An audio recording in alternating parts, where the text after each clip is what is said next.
أعوذ بالله من الشيطان الرجيم بسم الله الرحمن الرحيم۔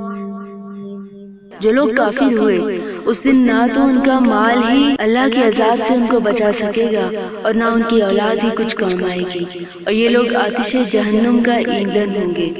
ان کا حال بھی فرعونیوں سے پہلے لوگوں کا سا ہوگا، جنہوں نے ہماری آیتوں کی تکذیب کی تھی تو اللہ نے ان کو ان کے گناہوں کے سبب عذاب میں پکڑ لیا تھا۔ اللہ سخت عذاب کرنے والا ہے۔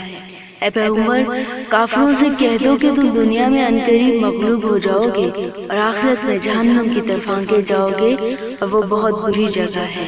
تمہارے لیے دو گروہوں میں جو جنگ بدر کے دن آپس میں بھڑ گئے، قدرت اللہ کی عظیم نشانی تھی۔ ایک گروہ مسلمانوں کا تھا، وہ اللہ کی راہ میں لڑ رہا تھا، اور دوسرا گروہ کافروں کا تھا، وہ ان کو اپنی آنکھوں سے اپنے سے دگنا مشاہدہ کر رہا تھا۔ اور اللہ اپنی نصرت سے جس کو چاہتا ہے مدد دیتا ہے۔ جو اہل بصارت ہے ان کے لیے اس واقعے میں بڑی عبرت ہے۔ رب اشرح لي صدري ويسر لي أمري واحلل عقدة من لساني يفقهوا